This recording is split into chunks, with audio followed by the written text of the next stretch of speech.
Hello అండి. నమస్తే. నా పేరు మునిశేఖర్. ఈరోజు ప్రధాన పత్రికలైనటువంటి ఈనాడు, ఆంధ్రజ్యోతి, సాక్షి వాటి యొక్క మెయిన్ విశ్లేషణ, వాటి యొక్క ముఖ్యమైన అంశాల గురించి తెలుసుకుందాం. పోతే ఈనాడులోకి వెళ్తే అమెరికాది ఆటవిక న్యాయం. ప్రపంచ ఏకఛత్రాధిపత్యం తగదు. బహుధ్రువంగా ఉండాల్సిందే. దీర్ఘకాలం కలిసి పనిచేద్దాం. బీజింగ్ భేటీతో జిన్పింగ్, పుతిన్ ఉమ్మడి ప్రకటన అని చెప్పి అమెరికా గురించి ఒక సంచలనమైనటువంటి ప్రకటన చేసినటువంటి విషయం గురించి తెలుసుకుంటున్నాం.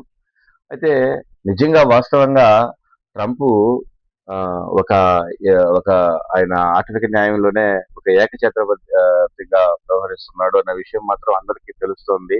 ఆయనే కింగ్ మేకర్ గా ఉండాలి, ఆయనే రాజుగా ఉండాలి, ఆయన ఏం చెప్తే అదే జరగాలి అనే ఉద్దేశంతోనే వ్యవహరిస్తున్నాడు అనేది అందరికీ తెలుస్తోంది.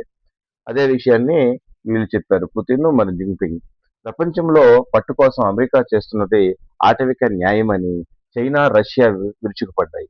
ఏ దేశమైన ఏకఛత్రాధిపత్యం తగదని, ప్రపంచం బహుధ్రువంగా ఉండాలని చైనా అధ్యక్షుడు జిన్పింగ్, రష్యా అధ్యక్షుడు వ్లాదిమిర్ పుతిన్ పిలుపునిచ్చారు. ఈ మేరకు పుతిన్, జిన్పింగ్ ఇద్దరు బహుధ్రువ ప్రపంచ ప్రకటనలపై సంకేతాలు చేశారు అని చెప్పి ఒక బ్యానర్ వార్త మనం చూడొచ్చు. ట్రంప్ పై చేసినటువంటి బ్యానర్ వార్త మనం చూడొచ్చు. రెండోది, వాణిజ్యంలో మెలోడీ. ఏఐ, అంతరిక్షం, అనురంగాలలో సహకరించుకుందాం. భారత్, ఇటలీ నిర్ణయం. మోదీపై అత్యాత్మికతను చాటుకున్నటువంటి మెలోనీ, మెలోడీ చాక్లెట్లను ఇచ్చినటువంటి ప్రధాని ప్రధానమంత్రి అని చెప్పి మన నరేంద్ర మోడీ గారు ఆమె సెల్ఫీ తీసుకుంటున్నటువంటి ఆ, వీడియోని ఒకటి పోస్ట్ చేశారు నిన్న. ప్రస్తుతం ఉన్న ప్రత్యేక వ్యూహాత్మక బంధాన్ని మరింత బలోపేతం చేసుకోవాలని భారత్, ఇటలీ నిర్ణయించాయి. వాణిజ్యం, పెట్టుబడులు, కొత్త సాంకేతికంతో మరింత సహకరించుకోవాలని నిర్ణయించుకున్నాయి. 5 దేశాల పర్యటనలో భాగంగా మంగళవారం రాత్రి ఇటలీ చేరుకున్న ప్రధాని మోడీ బుధవారం ఆ దేశ ప్రధాని జార్జియా మెలోనీతో విస్తృత ద్వైపాక్షిక చర్చలు జరిపారు అని చెప్పి ఇంకొక బ్యానర్ వార్త, ఈ రెండు బ్యానర్ వార్త ఈనాడులో ప్రథమంగా ముద్రించబడ్డాయి. పోతే కిందకి వెళ్దాం. కిందకి వెళ్తే ఈ కులగణన గురించి నిన్న సుప్రీంకోర్టులో పిటిషన్ ఆపియాలని చెప్పి సుప్రీంకోర్టులో ఒక బిల్ వేసి దాన్ని నిన్న కొట్టేశారు. కులగణన చేస్తే తప్పేంటి, వ్యతిరేకిస్తూ దాఖలైనటువంటి పిటిషన్ కొట్టేసినటువంటి సుప్రీంకోర్టు అని చెప్పి ఒక వార్త మనం చూడొచ్చు. జనాభా లెక్కల సేకరణలో కుల గణన చేయాలని వ్యతిరేకిస్తూ దాఖలైనటువంటి పిటిషన్ను సుప్రీంకోర్టు బుధవారం కొట్టేసింది. సంక్షేమ చర్యలు తీసుకోవడానికి దేశంలో ఎంతో మంది వెనకబడిన కులాల వారు ఉన్నారని, ప్రభుత్వానికి తెలియాల్సినటువంటి అవసరం ఉంటుందని CJI justice Suryakant, justice Joymalya Bagchi, justice విప్రులు పంచోలి ధర్మాసనం పేర్కొంది అని చెప్పి ఈ కులగణన గురించి ఒక పిటిషన్ వేస్తే దాన్ని కొట్టేసినటువంటి విషయం గురించి ఎక్స్ప్లెయిన్ చేస్తూ కొట్టేశారని చెప్పి నెక్స్ట్ వార్తకి వెళ్తాం. నిప్పుల వాన రాష్ట్రమంతా టారెత్తిస్తున్నటువంటి ఎండలు అని చెప్పి ఒక వార్త వచ్చారు. కానీ ఎండలు మాత్రం చాలా విపరీతంగా ఉన్నాయండి. దాని గురించి ఒక వార్త ఇచ్చారు. పిడుగురాల్లో 47.6 డిగ్రీలు అత్యధిక ఉష్ణోగ్రత. 11 జిల్లాలలో 45 డిగ్రీలకు పైగా వచ్చాయి. 4 రోజుల పాటు ఇదే పరిస్థితి ఉంటుంది అని చెప్పి ఒక బ్యానర్ వార్త ఇచ్చారు. ఎవరైనా అత్యవసర పరిస్థితులు ఉంటేనే వెళ్ళండి, పిల్లలు ఉంటే జాగ్రత్తగా ఉండండి, అది నా సూచన మాత్రమే. రాష్ట్రంలో ఎండలు మండిపోతున్నాయి. ఆకాశం నుంచి నిప్పుల వర్షం కురుస్తున్నట్లు వాతావరణం హడలిస్తుంది. రోజు రోజుకి పెరుగుతున్నటువంటి ఉష్ణోగ్రతలు, తీవ్రమైనటువంటి ఉక్కపోతలు ప్రజలను ఉక్కిరిబిక్కిరి చేస్తున్నాయి. రానున్నటువంటి 4 రోజులతో పాటు ఇదే పరిస్థితి కొనసాగుతుందని, అత్యవసరమైతే తప్ప ఉదయం 11 గంటల నుంచి సాయంకాలం 4 గంటలకి మధ్య బయటకు రావద్దని విపత్తు నిర్వహణ సంస్థ హెచ్చరిస్తోంది. ఎండల తీవ్రత మరింత పెరుగుతున్నందుకు ప్రజలు తగిన జాగ్రత్తలు తీసుకోవాలని సూచించింది. ఈ వేసవిలో ప్రస్తుతం రాష్ట్రంలో గరిష్ట ఉష్ణోగ్రతలు నమోదవుతున్నాయి. బుధవారం పల్నాడు జిల్లా పిడుగురాల్లో 47.6 డిగ్రీలు నమోదయ్యాయి. ఈ వేసవిలో అదే అత్యధికంగా 11 జిల్లాల్లో 45 డిగ్రీలకు పైగా ఉష్ణోగ్రతలు నమోదయ్యాయి అని చెప్పి చెప్పారు. అలాగే వడదెబ్బతో 2 మృతి. ఎన్టీఆర్ జిల్లా జగ్గయ్యపేట మండలం అగ్రహారం గీత కార్మికుడు దార్ల కృష్ణ వడదెబ్బతో మృతి చెందాడు. కృష్ణా జిల్లాలో వణుకులూరుకు చెందినటువంటి కౌలు రైతు కోనపరెడ్డి రామకృష్ణారెడ్డి కూడా మృతి చెందినట్లు ఒక బ్యానర్ వార్త వచ్చింది ఎండల వల్ల. పోతే నిన్న చంద్రబాబు నాయుడు గారు రవిశంకర్ గారితో బెంగళూరులో నిన్న ఆ, ఉన్నట్టు మీటింగ్ లో కూర్చున్నటువంటిది కొంచెం వార్త వచ్చిందండి. ఆధ్యాత్మిక గురుస్థానం ఏపీ ఆర్ట్ ఆఫ్ లివింగ్ వార్షికోత్సవంలో ముఖ్యమంత్రి చంద్రబాబు రాష్ట్రంలో మరికొన్ని కార్యక్రమాలు నిర్వహించాలంటూ ఆహ్వానం అని చెప్పి ఒక వార్త చూడొచ్చు. అంతరిక్షం, డ్రోన్ల సాంకేతికతతో డేటా సైన్స్, క్వాంటం కంప్యూటర్ రంగంలో గణనీయమైనటువంటి ప్రగతిని సాధిస్తున్న ఆంధ్రప్రదేశ్ ఇక మీదట ఆధ్యాత్మిక, సురక్షిత, ఆరోగ్యంలోనూ గమ్యస్థానంలో మారనుందని ముఖ్యమంత్రి చంద్రబాబు నాయుడు ప్రకటించారు. బుధవారం బెంగళూరులోని ఆర్ట్ ఆఫ్ లివింగ్ కేంద్రంలో ఆ సంస్థ 45వ వార్షికోత్సవం సందర్భంగా నిర్వహించినటువంటి సంస్థలో చంద్రబాబు పాల్గొన్నారు. రవిశంకర్ గురూజీ అతిథులతో కలిసి 15 నిమిషాల పాటు ధ్యానం చేశారు. అనంతరం చంద్రబాబు మాట్లాడుతూ, ఓ రాజకీయ నాయకుడిగా వివాద నిర్ణయాల కార్యక్రమాలను రూపొందించుకోగలిగిన ప్రజలకు అవసరమైన శాంతి, సంతోషాన్ని అంత సులువుగా అందించలేం. కేవలం ఆధ్యాత్మికతతోనే అది సాధ్యమని ఆయన మాట్లాడినటువంటి మాట గురించి అక్కడేశారు. పోతే ఇంకా అత్యంత కీలకమైనటువంటి విషయం అండి. ఈ విశాఖకు ఈ సాఫ్ట్‌వేర్ కంపెనీస్ అన్నీ క్యూ కడుతున్నాయి. ఇప్పుడు ఇంకొక కంపెనీ కూడా ఇక్కడ విశాఖలో వచ్చింది. ఈ డెలాయిట్ కంపెనీ ఉంది కదండీ! అది విశాఖకి దాని యొక్క కార్యక్రమాలు విస్తరిస్తున్నాయంట. దాని గురించి వచ్చేసాయి. కానీ విశాఖ పంట మాత్రం పండిందని మాత్రం గర్వంగా చెప్పుకోవచ్చండి. విశాఖకు డెలాయిట్ ఉద్యోగులకు రిలోకేషన్ మెయిల్స్ అని చెప్పి వాళ్ళకి పనిచేస్తున్నటువంటి ఉద్యోగులకంతే మెయిల్స్ పంపించారంట. ప్రముఖ గ్లోబల్ కన్సల్టింగ్ సంస్థ డెలాయిట్ విశాఖలో తన శాటిలైట్ కార్యక్రమాన్ని ఏర్పాటు చేయడానికి సన్నాహాలు చేస్తుంది. టైర్ 2 నగరాల్లో డెలాయిట్ కార్యకలాపాలను విస్తరించడంపై దృష్టి సారించినట్లు కంపెనీ సీఈఓ రోమల్ శెట్టి ఇటీవల తెలిపారు. దీంతో భాగంగా విశాఖ రుషికొండ ఐటీ హిల్స్ సంస్థ కార్యకలాపాలు ప్రారంభించేందుకు అడుగులు వేస్తుంది. విశాఖపట్నంతో మంగళవారం గిఫ్ట్ సిటీ వంటి నగరాలకు మారడానికి ఆసక్తి ఉంటే చెప్పాలంటూ తాజాగా డెలాయిట్ లో పనిచేస్తున్న ఉద్యోగులకు ఈమెయిల్స్ అందాయి. ఈ సంస్థ విశాఖలో ప్రధానంగా IT, consulting, technology, global finance, business processing, outsourcing సేవలు అందించడానికి సిద్ధమవుతుందని తెలుస్తుంది. ఇప్పటికే విశాఖలో ఐటీ దిగ్గజ సంస్థలు టీసీఎస్, కాగ్నిజెంట్, ఇన్ఫోసిస్ కార్యక్రమాలను ప్రారంభించాయి. డెలాయిట్ కూడా రానుండటంతో మంచి పరిణామాలకు రుషికొండ ఐటీ పార్కు ఉపాధ్యక్షుడు నరేష్ కుమార్ పేర్కొన్నారు అని చెప్పి ఒక బ్యానర్ వార్త వేశారండి. సో మన వాళ్ళు కూడా ఇక మీదట ఏ హైదరాబాద్కో ఏ బెంగళూరుకో వెళ్ళి పని చేయాల్సినటువంటి అవసరం లేకుండా అన్ని ఐటీ కంపెనీలు కడుతున్నాయి. సో కిందకి వెళ్దాం. కడపలో సోలార్ వెలుగులు అంటాయండి. ఇదొక ఇంపార్టెంట్ వర్క్స్ చేశారు. 2400 కోట్లతో 600 మెగావాట్ల సోలార్ ప్లాంట్ల నిర్మాణం అని చెప్పి రేపే ప్రారంభించనున్న మంత్రి నారా లోకేష్ అని చెప్పి ఇంకొక బ్యానర్ వార్త. వైఎస్ఆర్ కడప జిల్లా కొండాపురం మండలం తీకోడూరు వద్ద నిర్మించినటువంటి సోలార్ ప్రాజెక్టు గురించి చేశారు. రాయలసీమ ముఖ చిత్రాన్ని మార్చేస్తున్న పునరుత్పాదక ఇంధనం రంగంలో రాష్ట్రంలో మరో మైలురాయిని అందుకోబోతోంది. ప్రముఖ గ్రీన్ ఎనర్జీ సంస్థ SEL solar power company YSR Kadapa జిల్లా తన అనుబంధ విభాగం ద్వారా 2400 కోట్ల పెట్టుబడితో 2 ప్రాంతాలలో 600లకు పైగా మెగావాట్ల సోలార్ విద్యుత్ ప్లాంట్లను ఈ 2 ప్లాంట్లను కొండాపురం మండలం కోడూరు గ్రామం వద్ద మంత్రి నారా లోకేష్ ప్రారంభించనున్నారు అని చెప్పి ఈ సోలార్ ప్లాంట్ల గురించి ఒక వార్త మనం చూడొచ్చు.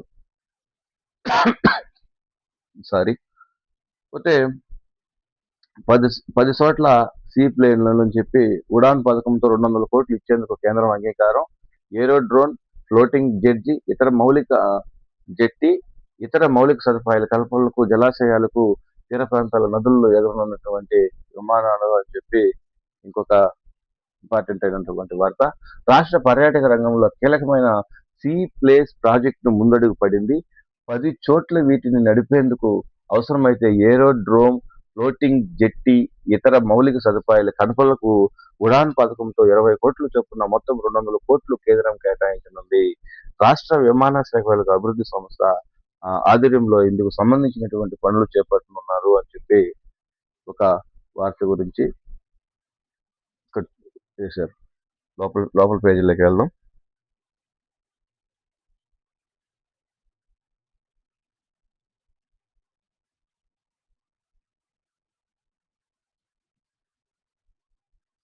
ఈ కులగణన గురించి చెప్పుకున్నామండి.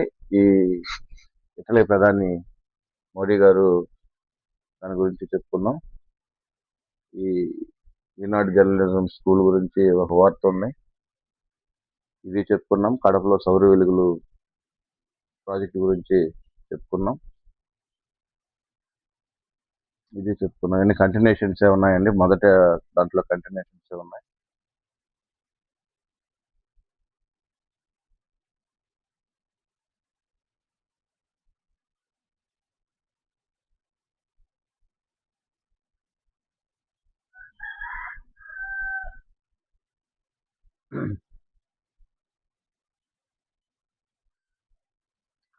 సో పోతే నిన్న చంద్రబాబు నాయుడు గారు ఆ, కుప్పం కుప్పం గంగమ్మ జాతరకు నిన్న దంపతులతో కలిసి వెళ్ళారండి. కానీ అక్కడ ఆ, తాటి మందులు విక్రయించి వారితో మాట్లాడుతున్నటువంటిది అవి అన్నిగా చేశారు. కానీ ఎవరికైనా తినాలనే ఉంటుందండి, చాలా అరుదుగా దొరికేటువంటి వస్తువులు.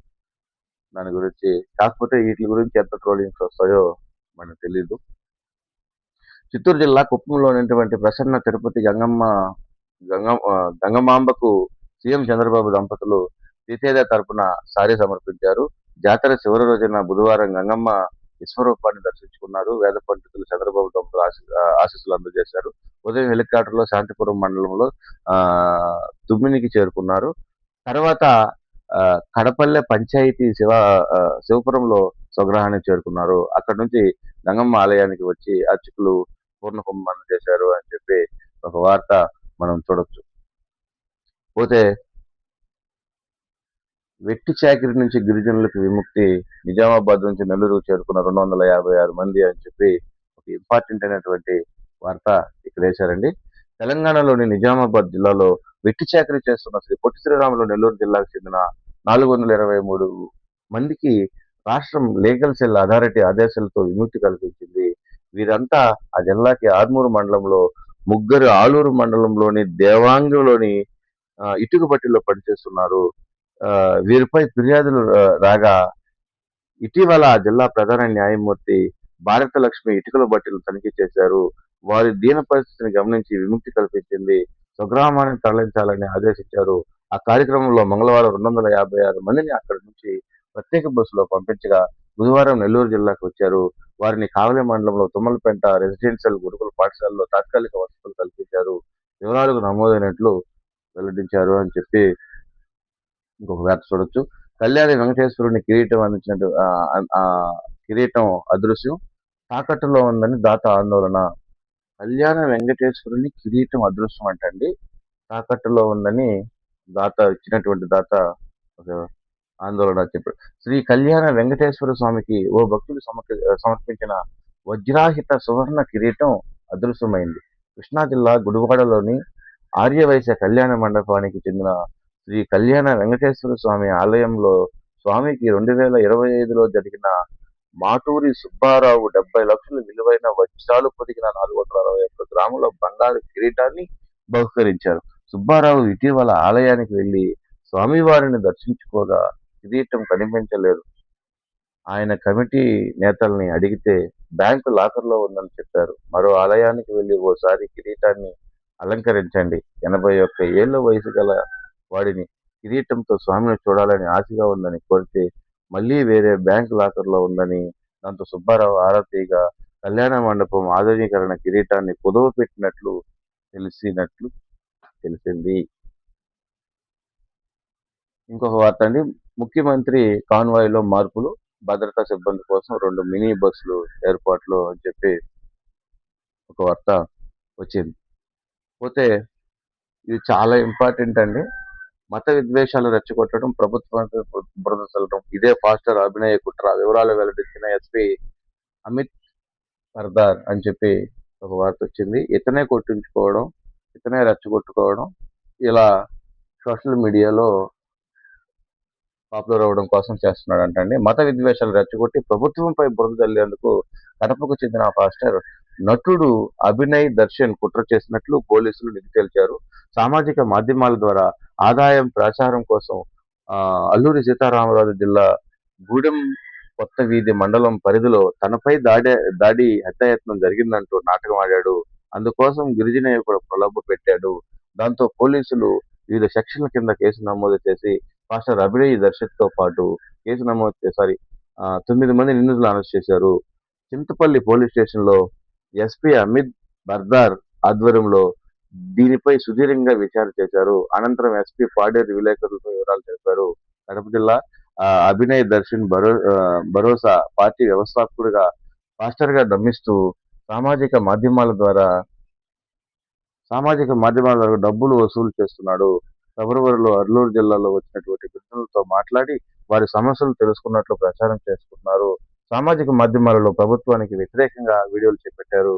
ఈ నెల 18న గూడెం కొత్తవీధి మండలం మొండిగడ్డ వద్ద తనపై నలుగురు ముసుగు దొంగలు దాడికి పాల్పడి హత్యాయత్నం చేశారని కట్టుకథ ప్రచారం చేశాడు. కొంతమంది గిరిజనులు దీని గురించి వీడియో కూడా ఒకటి వచ్చిందండి. అంతా ఆయన క్రియేట్ చేసుకొని ఇలా చేసినట్టు ఒక వార్త చేయొచ్చు. అభినయ్ దర్శన్ పై గతంలోనూ క్రిమినల్ కేసులు ఉన్నాయంటండి. భార్యను మోసగించి ఆమె పేరుతో భారీగా అప్పులు, యువతపై రహస్యంగా వివాహం, ఆమె తల్లిదండ్రులు కూడా బెదిరించారంట. కడపలో సంబంధాలు, రాజకీయ కుట్రలపై విచారిస్తున్నటువంటి పోలీసులు అని చెప్పి ఇక్కడ ఇంకొక వార్త కూడా ఇచ్చారు. సో ఇదండి ఈనాడు పత్రికలో ఉన్నటువంటి ముఖ్యమైన విషయాలు. ఒకసారి ఆంధ్రజ్యోతి మళ్ళీ ఒకసారి ట్రై చేద్దాం, అది లేకపోతే సాక్షి చూద్దాం. ఓకే, సాక్షిలోకి వెళ్దాం. సాక్షి కోల్కతా పోటీలోనే ముంబై ఇండియన్స్ పై 4 వికెట్ల తేడాతో గెలిచినటువంటి నైట్ రైడర్స్ అని చెప్పి ఒక వార్త 12లో ఉందంట. పోతే ఇది చూసామండి, ఇట్లీ ప్రధానితో మన భారత ప్రధాని ఆమెకు వెళ్ళి కలిసినటువంటి విషయాలు వేశారు. నదుల్లో తగ్గిపోతున్నటువంటి ఆక్సిజన్, నదీ జలాల ఉపరితలంపై ఉష్ణోగ్రతలు పెరిగి నదీ జలాల నుంచి ఆక్సిజన్ నెమ్మదిగా మాయమవుతుంది అని అధ్యయనంలో తేలిందని చెప్పి చేశారు. అలాగే మన రష్యా అధ్యక్షుడు, చైనా అధ్యక్షుడు మాట్లాడుకున్నటువంటి విషయాల గురించి కూడా తెలుసుకున్నాం. పోతే మెయిన్ విషయాల్లోకి వెళ్తే ఎండ ప్రపంచం, దీని గురించి చెప్పుకున్నాం. ఎండలు తీవ్రంగా ఒకసారిగా పెరిగిపోతున్నాయి, చాలా ఇబ్బందులుగా ఉంది. అవసరమైతే రమ్మని చెప్పి నెలలో వార్త ఇక్కడ కూడా వేశారు. ఇక్కడ మెయిన్ వార్త అండి, బాధుడే బాధుడు ధరలు పండెక్కి బతుకులు బరివెక్కి అని చెప్పి ఒక హెడ్లైన్ పెట్టి చేశారు. వెలువెల్లాడుతున్నటువంటి సామాన్యుడు, నిత్యావసర సరుకులపై డీజిల్ ధరల పెంపుకు ప్రభావం అని చెప్పి. నిజమే కదా, మామూలుగా డీజిల్ పెట్రోల్ పెరిగితే డీజిల్ ఉంటేనే వస్తువులు వస్తాయి, నిత్యావసర వస్తువులు అన్ని పెరుగుతాయి అని మనం ముందే చెప్పుకున్నాం. దాని గురించే ఈరోజు మాత్రం సాక్షిలో మెయిన్ హెడ్లైన్స్ గా వేశాడు. తాను తెస్తున్నటువంటి వంటల నూనె ధరలు, చుక్కలు నంటినటువంటి కూరగాయల ధరలు, ఎగబాగుతున్నటువంటి బియ్యం పప్పు ధరలు, గత ఏడాదితో కాదు గత నెలలతో పోలిస్తే పెరిగినటువంటి ధరలు అదుపు చేయకపోవడంతో విఫలమైనటువంటి చంద్రబాబు సర్కార్ అని చెప్పి ఒక బ్యానర్ వార్త వేశారు. వంట గ్యాస్ సంక్షోభం తీవ్రం, బాబు సర్కార్ ఘోర వైఫల్యానికి బట్టబయలు, గ్రామ పంచాయతీల్లో 3 వారాలకు పైగా ఆలస్యం, ఏజెన్సీలు చేతివాటంతో సిలిండర్లు పక్కదారి. ఇది మాత్రం పక్కా అండి, 3,000 రూపాయలకు అమ్ముతున్నారు సార్. 3,000 రూపాయలకి ఒక సిలిండరు అమ్ముతున్నారు. అది ఎలా తీసుకుంటున్నారు? అక్కడ ఉన్నటువంటి గ్యాస్ ఏజెంట్లు, గ్యాస్ తెచ్చే వాళ్ళు ఈ ఆటోల్లో మా కాడ ఇన్ని సిలిండర్లు మిగిలినాయి, మీకు ఇష్టమైతే తీసుకోండి లేకపోతే లేదు. 3,000 రూపాయలు, 3,000, 3,500 కూడా తీసుకోండి. చూడండి. సో 900 నుంచి 980కి గృహ వినియోగ సిలిండర్ రేటు 980 ఉండాల్సిన రేటు. ఓకే, 3,000 రూపాయలు తీసుకుంటుంటే రాష్ట్రంలో 1.47 కోట్ల మంది బియ్యం కార్డుదారులు. వీరందరికీ దీపం 2.0 పథకంతో 3 సిలిండర్ ఇవ్వాల్సింది ఉండగా 90 లక్షల మందికి కుదించేసినటువంటి సర్కార్ 57 లక్షల మందికి పూర్తిగా ఎత్తేసినటువంటి వైనం అని చెప్పి చంద్రబాబు నాయుడు మీద ఉన్నటువంటి వీళ్ళ స్టైల్లో వీళ్ళు రాసుకొచ్చారు. కానీ వీటిల్లో కొన్ని నిజాలు ఉన్నాయి. కానీ ఇప్పుడు మనకు డీజిల్ అవి లేకపోవడంతో నిత్యావసర వస్తువులు అయితే పెరుగుతాయన్న విషయం అయితే మనం ముందుగానే ఊహించాం. కానీ వీళ్ళ స్టైల్లో వీళ్ళు రాసుకొచ్చారు. నేడే వైఎస్ జగన్ ప్రెస్ మీట్ అంటండి. ఈ ప్రెస్ మీట్ లో ఏమేమి మాట్లాడతారో చూడాలి. వైఎస్ఆర్సీపీ అధినేత మాజీ సీఎం వైఎస్ జగన్మోహన్ రెడ్డి గురువారం మీడియా సమావేశం నిర్వహించనున్నారు. తాడేపల్లిలోని వైఎస్ఆర్సీపీ కేంద్ర కార్యాలయంలో ఉదయం 11 గంటలకు సమకాలీనటువంటి అంశాలపై ఆయన మాట్లాడేటువంటి అవకాశం ఉందని చెప్పి ఒక వార్త వేశారండి. ఇంకా మెయిన్ వార్త అండి, వైఎస్ఆర్ కడప జిల్లా చక్రాయలిపేట మండలం కుమార కాలువ వద్ద పాపగ్ని నదిలో జరుగుతున్నటువంటి అక్రమాలు అని చెప్పి ఒక బ్యానర్ వార్త వేశారు. మాఫియా రాజ్యం రాజభోగం అని చెప్పి ఈ శాండ్ గురించి ఒక వార్త చూడొచ్చు. వైఎస్ఆర్సీపీ జిల్లా పర్యాటకుల జిల్లాలో పర్యావరణానికి తీవ్ర స్థాయిలో విఘాతం కలిగించడంతో ఎన్టీటీ ఆశ్రయించినటువంటి ఓ రైతు క్షేత్రస్థాయిలో తనిఖీ చేసి 4 వారాల్లోగా నివేదిక ఇవ్వాలని వైఎస్ఆర్ జిల్లా కలెక్టర్కు ఆదేశం. కృష్ణా, గోదావరి, పెన్నా, వంశధార, నాగావళితో సహా అన్ని నదులతో ఇదే రీతిలో ఇసుక దోపిడీ, ఇసుక మాఫియాపై ఎన్డీటీ కేసులు వేసేందుకు ఎక్కడికక్కడ సిద్ధమవుతున్నటువంటి రైతులు వైఎస్ఆర్ జిల్లాలో ఇదే చేయూత. పెన్నా, పాపిగ్ని, చిత్రాలయ నదులతో పాటు బైరీటీసీ ఖజానా దోసేస్తున్నటువంటి టీడీపీ నేతలు ఉమ్మడి జిల్లా చిత్తూరు జిల్లాలో పేటరేగిపోతున్న ఇసుక మాఫియా రాష్ట్ర రాజకీయాల్లో తంతు ఇదే వంతు అని చెప్పి వీళ్ళ యొక్క బ్యానర్ వార్తగా చూసుకోవచ్చు. ఈ ఇసుక మాఫియా గురించి ఒక వార్త కొంత న్యాయం ఏంటంటే కొంతమంది పెద్ద పెద్ద కళాకారులు వాళ్ళు ఇటాచులు పెట్టి వాళ్ళు కానీ కొన్ని ఏరియాలో సాక్షి ఉన్న వాళ్ళు ఎడ్ల బదులు ఉన్న వాళ్ళకి నచ్చినట్టు కానీ ఎట్లయితే మాత్రం తగ్గాయి తప్పు కొట్టాల్సినటువంటి అవసరం నిజమే ఇంట్లో కొంత న్యాయం ఉంది. చాలా చోట్ల కొన్ని ప్రూఫ్స్ కూడా ఉన్నాయి. ఇదండి ఈనాడు సాక్షిలో లోపల పేజీలో లోపల పేజీలో ఇదే పాదుపేపర్ దానికి చేశారు. రాష్ట్రంలో నిత్యావసర సరుకు ధరలు మెరుగుపడుతున్నాయి. సామాన్యులు మారాయి. వాటి నుండి బియ్యం బడుగు జీవులు దోపులకు తిరిగిపోతున్నాయి. దేశం ధరలు ప్రభావం మామూలుగా అన్నారంటే అన్నారంటారు. డీజిల్ రేట్లు పెరిగితే నిత్యావసర సరుకుల రేట్లు కూడా పెరుగుతాయి కదా. నిత్యావసర సరుకులు ఎక్కడ తేవాలి, ఏ విధంగా తేవాలి? ఏదైనా లారీలోనో మామూలుగా ఏదైనా చిన్న వాహనాల్లోనే కదా తేవాలి. మరి ఇవన్నీ తేవాలి అంటే చెప్పిన రేట్లు పెరుగుతాయి కదా. కొరతుంది అది కామన్. రేట్లు అయితే పెరుగుతున్నాయి, అది పెరుగుతుంది. దాని గురించి ఇలా మాట్లాడతాం. పెట్రోల్ ధరలకు పెంపుపై వినూత్న చర్చన అని చెప్పి ఒక వార్త రాశారు. ఇదే పెట్రోల్ గురించి ఎక్కడ చేస్తారు. పెట్రోల్ ఛార్జీలు తక్షణం తగ్గించాలి. అప్పటికల్లా ఇప్పుడు పంపులు ముందు సెల్ఫీ దిగే సంబంధం విశాఖ జిల్లాలో వైఎస్ఆర్ కేకే రాజు. అదే కేకే రాజుకి ఒక మాట అడుగుతుంది. ఆ రోజు కొడాలి నాని గారు మాట్లాడినటువంటి మాట కూడా ఒకసారి బాగుంటుంది. అడిగితే కొంతమంది ఫీల్ అవుతారు. సో ఇంకా వంట గ్యాస్ సంక్షోభం క్షేత్రస్థాయిలో వినియోగదారులు కష్టాలు సిలిండర్ కోసం ఖాళీ పాటలు పనులు మానుకొని సిలిండర్ కోసం ఏజెన్సీ బారులు అని చెప్పి బ్యాండ్ వార్త వేశారు. ఇది కూడా నిజమే అండి. కష్టాలు వల్ల శ్రీకాకుళం జిల్లా పొందులూరులోని ఎరుకులపేట గ్యాస్ ఏజెన్సీ ఒక 8 గంటలకే ఖాళీ గ్యాస్ సిలిండర్లతో వచ్చే ఈజీగా మారుతుంది. ఇది కేవలం ఒకరోజు సమస్య కాదు. గడిచిన 3 నెలలుగా ఇదే కాదు. వరుసగా 2వ రోజు ఏజెన్సీ గుర్తించే తప్ప గ్యాస్ దొరకడం లేదు. డోర్ డెలివరీ అనేది అక్కడ అందరి ద్రాక్ష అవుతుంది. ఒక రోజంతా పని మానుకుని గ్యాస్ కోసం నిలబడితే తప్ప సిలిండర్ తర్వాత సో ఇదండి సాక్షిలో